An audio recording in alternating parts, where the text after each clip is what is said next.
Hello, everyone. Welcome to the Preemie Health Talks. I'm Fabiana Bacchini, the Executive Director of the Canadian Premature Babies Foundation, and your host for this event. The Preemie Health Talks is the first of two international live series that CPBF is hosting 2020 in recognition of World Prematurity Day. Next month, we'll have the Preemie Power Talk, and all the information is already available on our website. These educational sessions are in collaboration with the International Family Integrated Care Committee, the Canadian Association of Neonatal Nurses, EFCNI, and GLANS, the Global Alliance for the Newborn Care. For those who are not familiar with CPBF, we are a charitable organization, and our mission is to support and educate Canadian families of premature babies every step of the way. We believe that through consistent information, access to helpful resources, and peer support inside and outside the NICU, we can empower families, ensuring they are ready to take care of their baby. Consistent information is especially important today when we are facing a global pandemic. With the Preemie Health Talks and the Preemie Power Week, we intend to bring you the guidance of healthcare professionals and the knowledge gathered by researchers around the world, which are extremely valuable to help us care for families and their babies. I also want to thank AbbVie for the unrestricted educational grant and our amazing team of volunteers and staff who work really hard to organize this event. And today I have here with me Dr. Michael Narvey talking about the Canadian update, delivery room care, life in the NICU, and breastfeeding recommendations during the pandemic. Dr. Narvey is a section head of neonatology in Winnipeg since 2010. In 2016, he took on the additional role of medical director of the Child Health Transport team. In 2015, he became a member of the Canadian Pediatric Society Fetus and Newborn Committee, and in 2019, took over as chair of the same. His interests predominantly lie in the use of no-invasive technology to minimize painful procedures during an infant stay in the NICU. He's very active on social media, and you might need to follow him on his blog, All Things Neonatal, where he brings great information for healthcare professionals. And he also has the Parents Corner on his website. And he's also an active board member of the Children's Hospital Foundation of Manitoba. Dr. Narvey, thank you so much for joining us here today. I'm very grateful for your time and all the work that you've been doing in Canada for our families. Oh, thank you, Fabiana. Happy to be here, as always. Thank you. So I let you share your screen and guide us through your presentation. And for you watching us at home or in your hospital, you can send your questions on the comments below, and I will address the questions once this presentation is over. Thank you. Okay. Just one moment. Can you see that screen? Yes. Okay. Let me put it into slideshow.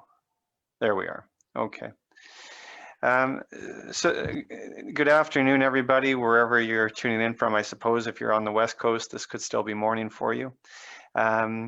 This topic is, an interesting topic in that it's a topic that none of us hoped would still be relevant at this point. I know that when I've been asked to give talks before by various organizations, that asked me in the late spring, early summer, and they said, we'd like to, see if you'd be able to speak in August or September. And the question was, do you think this will still be relevant?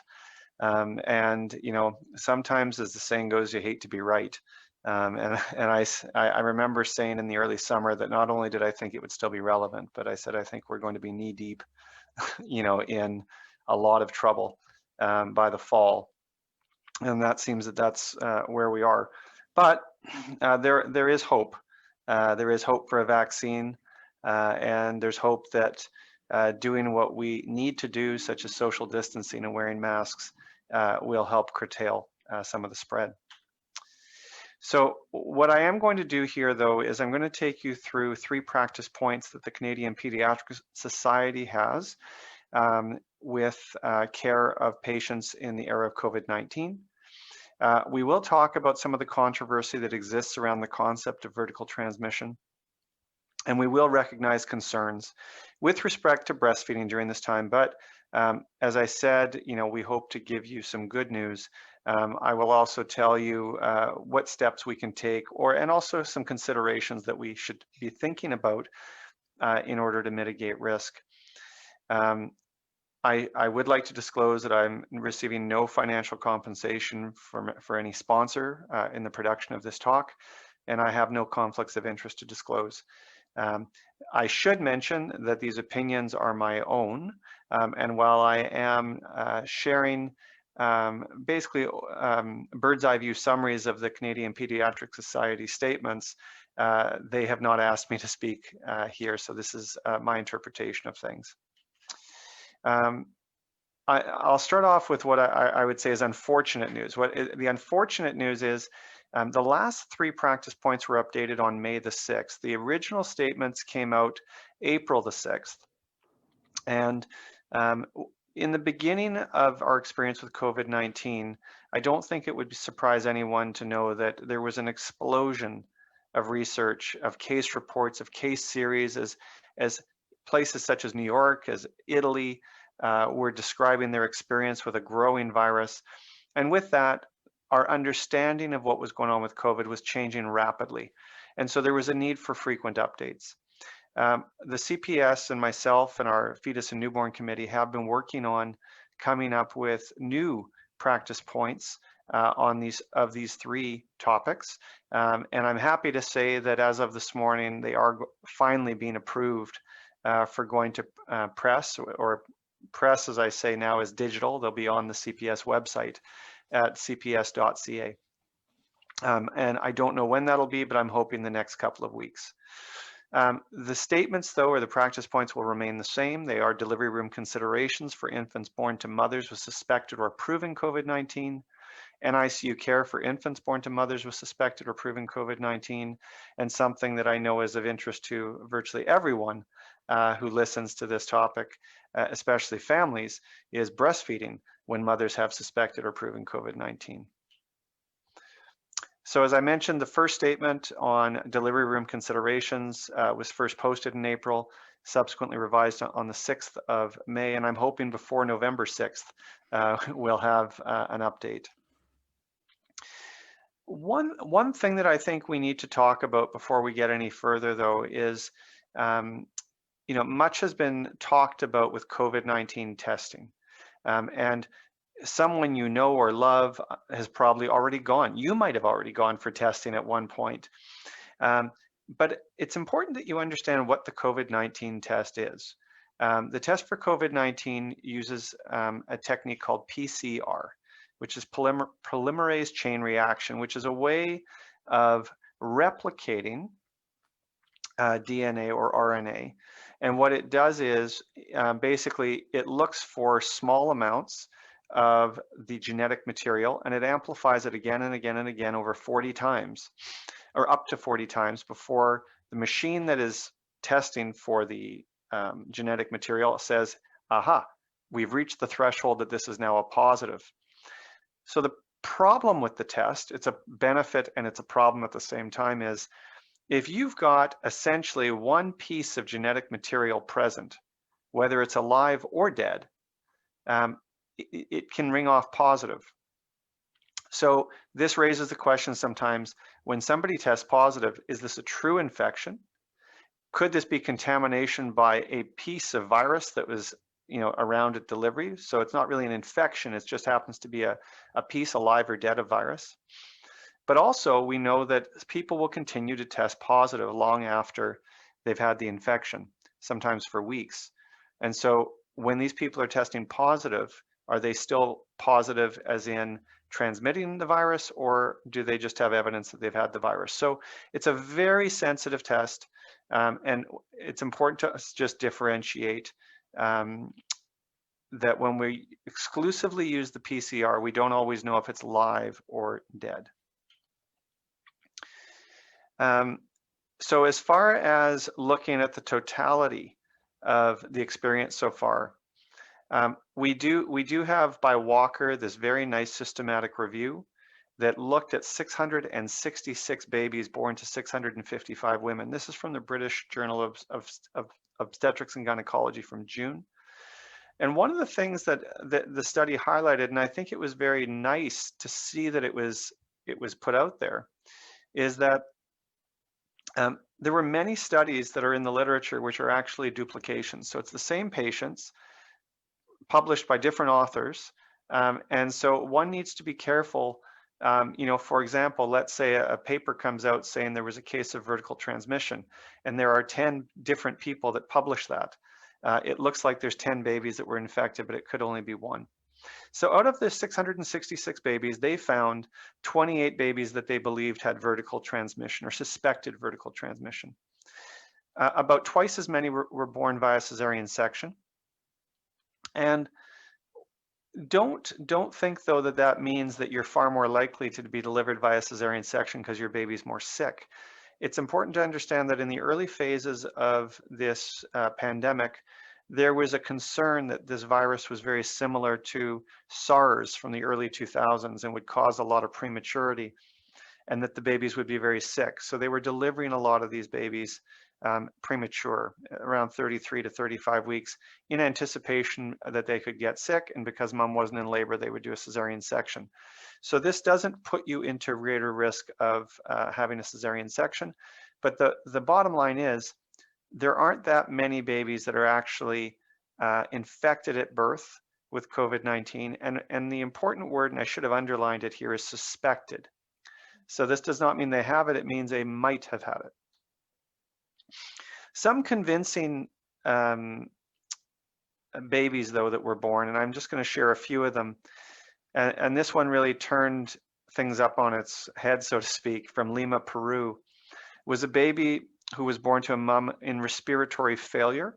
And that's important. You know, an important piece of the puzzle there is that the tendency has been that women who are asymptomatic tend not to have babies who are born with suspected COVID-19. Does it mean that it's impossible? No. I would like to put that out there. We can't say, I mean, that's one of the things I learned in medicine very early on, is that one never says never, because the moment you say never, the exception to that rule will come along. So this mother underwent a cesarean section. She was isolated from the baby. Then a nasopharyngeal swab at 16 hours of age tested positive. Interestingly, antibody testing, which has been quite popular, there's been quite a few papers that came out suggesting that you could look at serology, so the use of antibody markers for evidence of COVID infection. The IgG and the IgM persistently came back negative in follow-up. What makes this interesting is while this baby tested positive for the presence of virus, the fact that the IgM and the IgG tested negative could be a false negative, but it also might mean that this is a case where PCR picked up viral particles, but not an infection, so that the baby didn't mount an antibody response because they actually weren't infected. So that's just something to consider. An Iranian study was a little more compelling. This was a mother who unfortunately delivered at 32 weeks. She was in respiratory failure. She ultimately succumbed to COVID-19, which is tragic. She underwent a cesarean section, and when they entered the amniotic cavity, before they opened up the amniotic membranes, they put a needle under sterile precautions into the amniotic fluid, and they aspirated 5 milliliters of amniotic fluid. They found that this fluid was positive for COVID-19. Interestingly, the nasopharyngeal swab after delivery was negative, but became positive at 24 hours. So how do we interpret this? This could mean, because the baby ultimately comes back positive, that the baby was inoculated with a small amount of the virus, but that it didn't reach the point of causing infection until later on in the first day. This could also mean that the baby was contaminated by healthcare workers on the first day of age and became positive at 24 hours. So it doesn't prove infection in the womb, but it certainly is suspicious. It does show that amniotic fluid can contain the virus, but again, do we know that the virus enters the baby? This doesn't prove at this point. So this is a case of probable vertical transmission. Something that would be known to many people if they're listening from Toronto would be this case report that came out in CMAJ the Canadian Medical Association Journal, anchored by Prakash Shah out of Toronto. And you're going to notice another theme. So the first mother had severe pneumonia. The second mother dies from her pneumonia. And this mother had an immunodeficiency. And she presented with signs of pneumonia in the preceding 24 hours prior to delivery. And like many case reports, they undergo great care to tell you that the mother underwent a C-section. There's no delayed cord clamping, so the baby, mom did room in with the baby, and the baby breastfed. But they're trying to tell you that there wasn't a lot of exposure around the time of birth. They did see evidence of inflammation and infarction in areas of the placenta, suggesting that this placenta was infected. When they did swabs of the placenta, the fetal and the newborn surfaces, or the fetal surfaces, they found those to be positive on PCR. They also, and I'm sorry, the yellow highlight has been shifted, but on expressed breast milk, they found on 3 different types of genes, genetic markers, they found what are called quantitative PCR values between 30.5 to 34.5. So a quick lesson on quantitative PCR. When you do get a PCR result, when somebody says they have tested positive for COVID-19, what that means is the PCR alarmed positive. The quantitative PCR tells you how many cycles it took of amplification out of the 40 to get a positive. As you get closer to 40, the likelihood of contamination or non-infection becomes higher. So although the expressed breast milk swab was positive, the amount of genetic material that would have been in there was extremely small. So it again raises the question of contamination, although I know the author suggested that the breast milk was positive. Similarly, the vaginal swab, which in other studies had not shown to come back positive, also had very high cycle times, suggesting probably not a source of the infection. The one, though, that probably has generated the greatest suspicion of vertical transmission, and I think is very difficult to argue against, is the paper out of France by Daniel DeLuca. And you'll note in the paper, they leave really no room for discussion. They don't suggest it's possible. They say transplacental transmission of SARS-CoV-2 infection. The reason they say that is because they looked at many different samples. They looked at 2 different genetic markers for A and B on the right. And when you look at, I know there's a lot of curves there, but the 4th curve from the right of the figure is going to be your control. So what they did there was they took SARS-CoV-2, they injected it into a sample, and they tested that sample to say, this is what a known inoculum of SARS-CoV-2 shows up as a positive. So anything that's to the right of that would be suspected to be a false positive or a contaminant.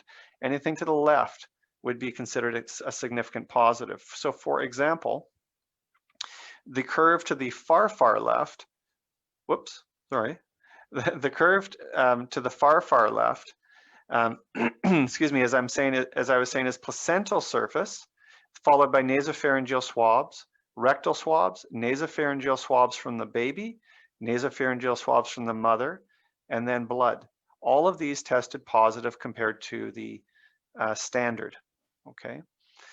What's interesting about this one, and I think is actually quite important, is that one of the missing pieces that we'd all been looking for was we had amniotic fluid that was positive in the past. We had placental surfaces that were positive, but the one thing that we didn't really have was blood from the mom. And the reason that was important was because people would say, okay, how did SARS-CoV-2 get to the placenta if it's not in the maternal blood? And this was one of the first, or maybe the first paper that I can recall that documented maternal blood being positive. Some things that were not positive, though, that are interested compared to the control was the amniotic fluid. So it does call into question the previous ones. It also shows the newborn blood and the vaginal swab were negative. So as I like to say, how confident are we? Well, where there's smoke, there's likely fire, okay? And so the CPS recommendations reflect that. I think that, there was a period of time where we were saying that it is virtually impossible for there to be vertical transmission. And for that reason, we tended not to worry very much about that risk. I think we're now in a phase of the pandemic where I think if we're being honest, we need to at least acknowledge it's possible. I would stress it's going to be very rare, but we need to be careful. And so essentially what the CPS recommendations say, and they're going to continue to say that, I'll give you a tip of that hat towards the new statement. If a baby has if a mother has signs of pneumonia, whether she is on respiratory support or not, we suggest that those performing resuscitation use enhanced droplet precautions using an N95 mask.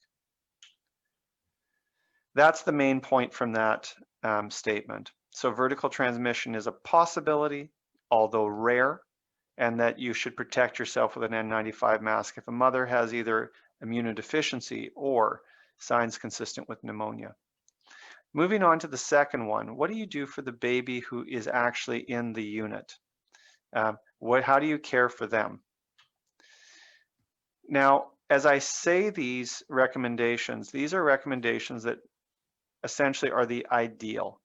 Depending on the center you work in, this may or may not be possible. But if the mother is positive for COVID-19, the thinking is to admit her initially to a negative pressure room. If there's a shortage, admit her to a single patient room. Let me restart. We're talking about the baby. Where you admit the baby to. If a mother's known to be positive, ideally you admit the baby to a negative pressure room. However, if you don't have a negative pressure room, you can ideally admit to a single patient room and use enhanced droplet precautions with an N95 mask. In particular, if a baby's on respiratory support. If a mother is suspect, what we say is that you need to at least consider cohorting infants. So perhaps in your unit, you would, if you have several beds in a pod, you would try to put all of your potentials into that one pod. The risk, though, if you're putting babies into an open area, is that some of these babies may come back negative and one or two may come back positive, and so you're potentially exposing them to babies that are positive. The good news is this is rare. And the second piece of good news is if the baby does not need CPAP or intubation, the likelihood of them spreading, as long as social distancing of 6 feet can be maintained, would be low. Now, what about testing of the newborn? So there's really two strategies. One for the asymptomatic newborn would be to simply await the maternal result. The other option is to test everyone, and that would generally be the recommendation now. The reason for initially suggesting that we not test everyone was that we were a little concerned about the supply of testing kits. And what if you were testing every baby that was born who was asymptomatic, would you start to run out? The pandemic, thankfully, has shown that we don't have that many pregnant women that are testing positive. I recognize, having said that, you might say very differently if you work in the Montreal area or Toronto. But for the rest of the country, we don't have as many. Symptomatic newborns, the recommendation is to swab within 2 hours. Make sure you clean the infant's face before you do the swab to avoid contamination, and that a repeat should be done within 24 to 48 hours. Because the initial swab, as we saw in the paper from Iran, could come back negative and the follow-up might come back positive. Regardless, and I can't stress this enough, because we are a large country and there are different opinions locally, because the CPS guidelines are a recommendation. They are not guidelines themselves. The local IP&C, infection prevention and control, may modify. For transport, if a baby has no symptoms, is a healthy term infant, if you were going to bring the baby to the mother's room, I don't believe that you need a closed isolette for that. The baby could be transported in an open bassinet. Having said that, I recognize some places may differ in that recommendation.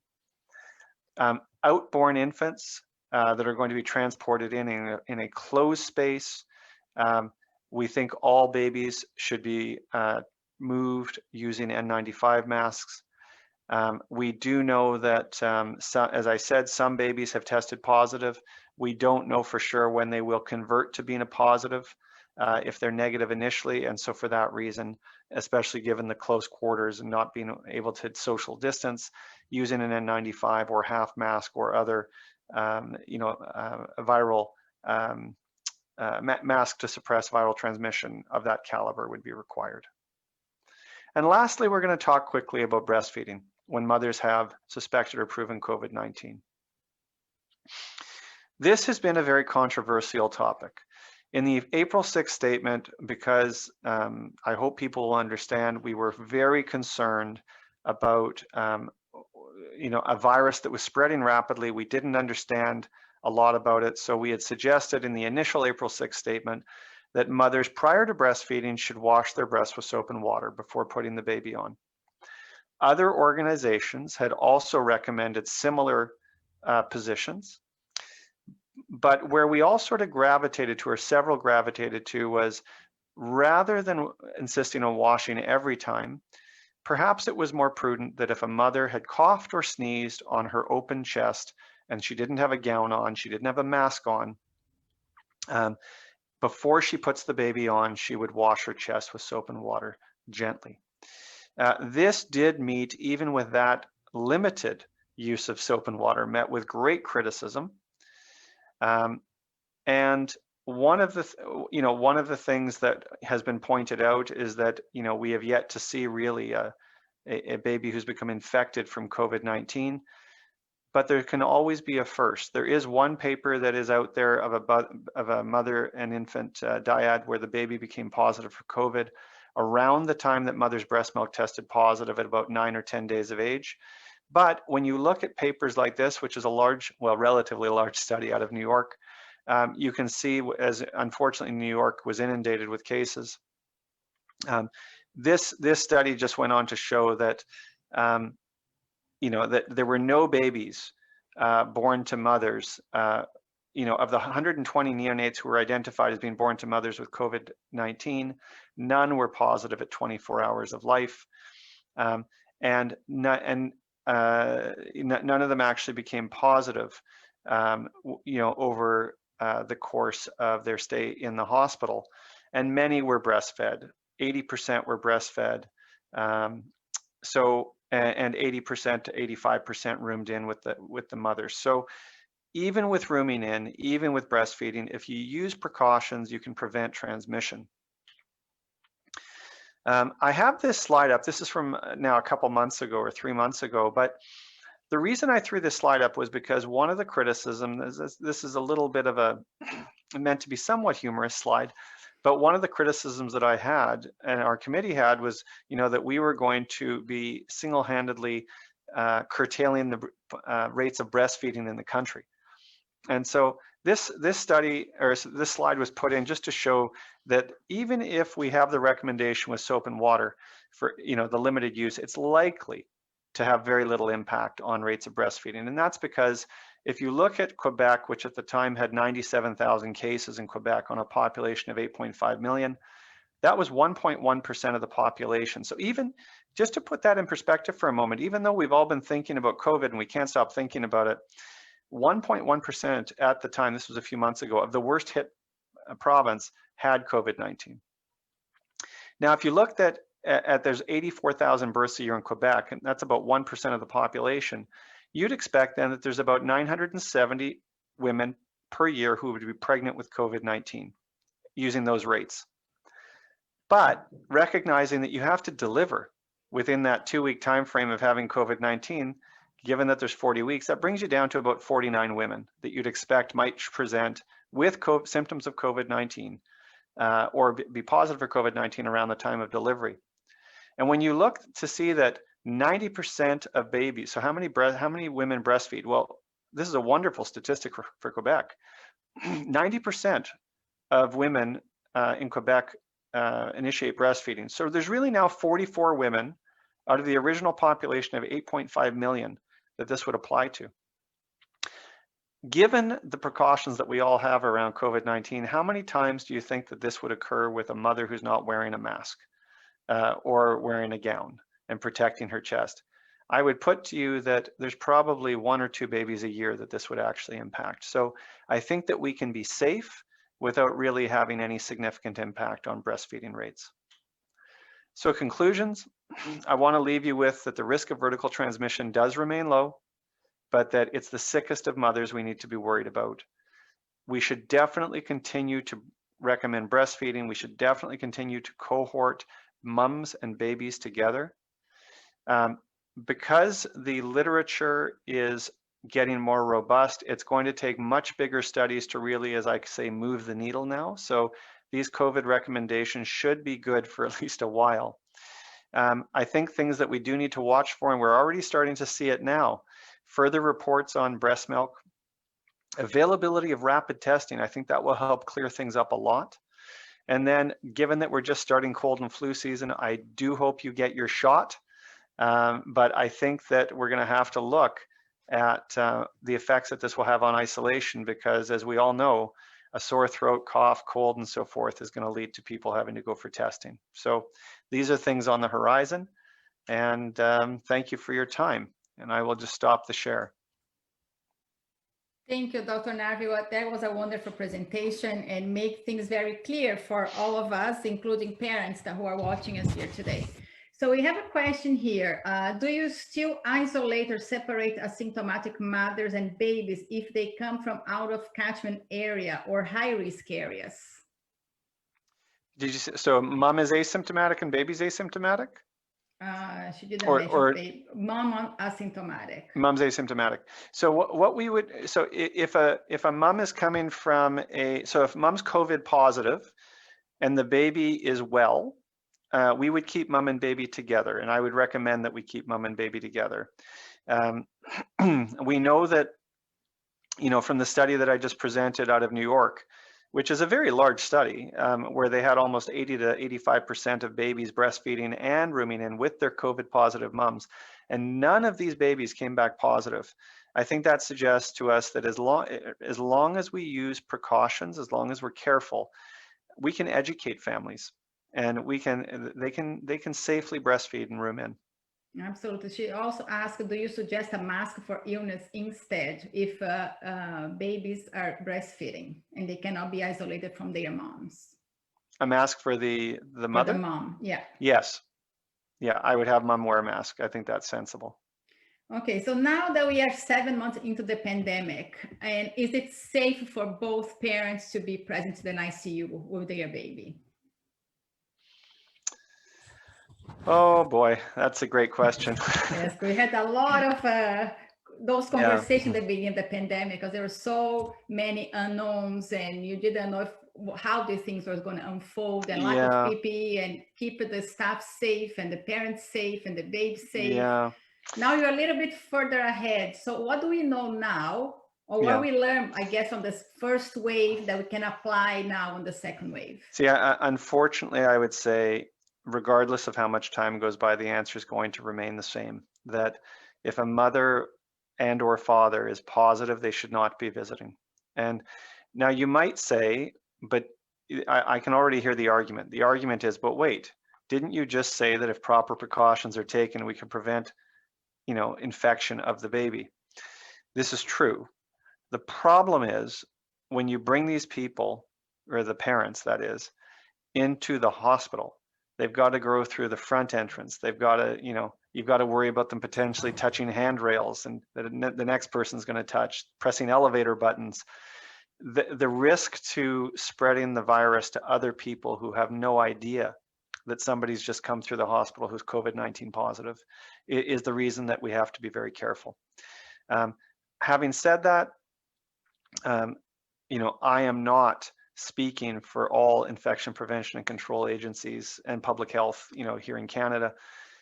There could be, I suppose, I'm not aware of any hospitals that will allow visiting, but most will look for a negative test on the parents, or a period of time from that positive test to have elapsed before they would let the parents in. And it's really for protection of the public, not necessarily just protection of the child. Okay, I have another question here. What about the newborn precautions for mothers that have another respiratory virus, such as the rhinovirus? Well, I think that I think that having, the masks on universally, I think is going to help with that.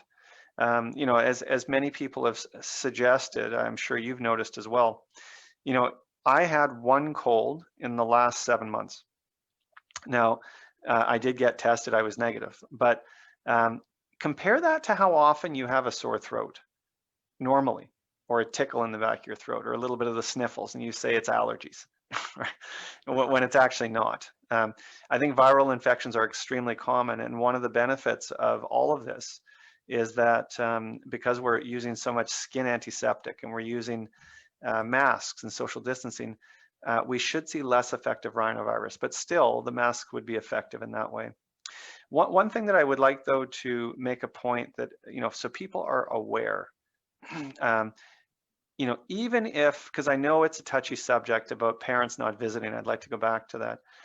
It doesn't change the fact that we should still be encouraging mothers to pump and mothers to safely transport, asking their hospital how best to get the milk from their home to the NICU so that their baby derives the benefits of breast milk.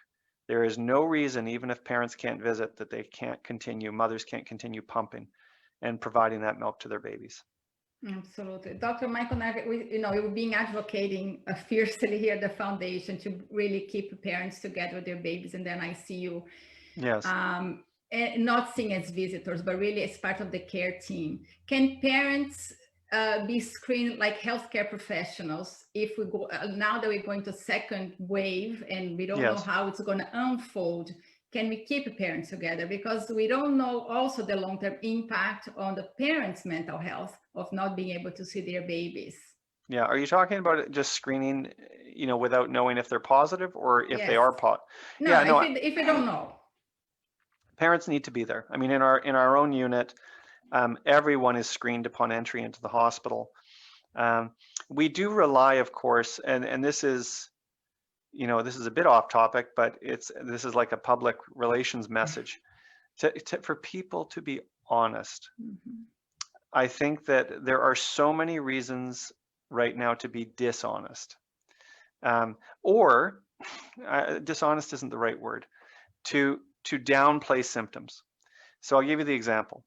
So unequivocally, I would say yes, if parents are screened properly, they should be coming and being with their babies, unequivocally. The problem is, if you are desperate to see your baby, I do wonder how many parents, when they've had a little tickle in the back of their throat, or they've had a bit of postnasal drip, have written it off as allergies, and not even entertained for a second that maybe this is the start of a cold. I think that we, especially if rapid testing comes to be more common, I would encourage all of your listeners and all the families out there, for the protection of everyone else. Yes, I know it's so critical for you to be with your baby in the hospital. And of course, I always advocate for this. And kangaroo care is so critical for their development. But at the same time, we do have an obligation to protect those around us. And so be mindful of your symptoms and try not to be too quick to write them off as allergies. I don't know about you, Fabiana, but the number of people that I have heard tell me that they've got allergies all of a sudden, when they don't look 100%, has gone up because people have their reasons. They want to come to work, provide for their family. Also, you mentioned something critical, mental health. People are tired of being at home. Absolutely. But I think we have an obligation to be honest with ourselves. Absolutely. I think that is so important. And I also truly believe in the power of education. When you educate the parents on the risks that can be for not only for their babies, but for all the NICU staff that's caring for their babies, I think is very important. Because I feel as a parent, I wouldn't want to jeopardize my child in any means. If I had a cold, or I would not want to come to visit my son because I know I could put his life at risk. Yeah. But I think this is the piece of education that we really have to work together as parents on my side, on the advocacy side, with healthcare professionals. How can we provide this education for parents so we can all benefit? But I have another question for you, because we were chatting before and I asked you, what does it mean for the future of neonatology? How do we see, because I don't feel that we are going back to where we were before, at least not right away. So how do you see this pandemic shaping up neonatology? You know, I'm so happy you asked that question because I have a new answer for you. Before, I remember saying, and I still believe that we're going to be using a lot of telehealth. You know, that I think is without fail, that is here to stay now. But recently I asked a colleague of mine as part of their annual evaluation, I said, how has COVID-19 affected your academic performance? And the question, it's so interesting. The question was designed to tease out, you know, how has it affected your research? How has it affected your teaching? But the answer I got really hit me and took me, and it applies to this question. She said, do you know, I'm learning now more now than I ever have. And I said, what do you mean by that? She said, the number of webinars and sessions like we're having right now, she said, has gone through the roof. She said, I don't have to travel anymore. I can listen to world-class speakers, and I'm learning about all the most innovative things. So one ripple effect that I've realized I think may come out of this is that the healthcare practitioners caring for your baby now have the opportunity to be even more up to date, because they could be in the comfort of their living room and listening to people in Australia who are world experts, you know, on something that they would have formerly had to travel there to hear. Now, while they're having their lunch, they can listen, you know. So, you know, I think that that is something that is forever going to shape neonatology, and for that matter, medicine. And I can tell you, there are numerous discussions, and I've been part of them, of organizations saying, you know, when this is all said and done, we may still stay virtual, you know, because it's so easy to reach so many people. And I'll say this, I mean, I don't want to put you on the spot, but if you were to do this session locally, you know, in your hospital, you might get 30 people, maybe 40 people on a good day. You can get 500, you know, from people. I don't know how many are listening right now, but you can get hundreds, you know, of people to hear your message. So I think that this forum is here to stay. Absolutely. I totally agree with you, because as you know, you were one of our first guests on Facebook Live back in April, and you were experimenting and see how is it going to shape up, because all the education sessions in the hospitals were suspended, and how can we deliver education for families? And we really started to deliver information for families on COVID-19. And as you saw our progress from 7 months when we started talking about different topics, and our videos have been incredible. I think that's also the great use for us as a parent organization to use Facebook, because it became a very democratic platform. Everybody has access to it. It's free. And we have people joining us from all over the world. And you're right, we have so much education, because I see people joining from countries that the information was not widely accessible as it is now. So, and you are one of the most amazing doctors that love to disseminate information and resources and journals and papers. And I think it's an incredible opportunity for everyone to learn and really have those discussions in those open forums. So thank you for that. And if you are home and you don't follow Dr. Michael Narvey, his blog is allthingsneonatal.com, if I'm not wrong. .com, yes. .com is a great blog with a lot of information and a lot of very interesting discussion for healthcare professionals, but also for us parents, and we learn so much from them, and how can we keep our work in the NICUs across Canada.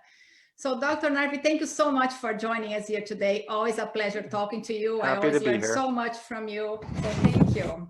Okay, take care. And thank you all of you for joining us here today. And I also again want to thank AbbVie for the unrestricted educational grant to make this week possible for us. And CPBF is a registered charity, and 100% of all donations received during this week, we go to our educational programs for families. To donate, please go to CanadianPremies.org. It takes only 3 minutes of your time, and you have a huge impact on the families we serve.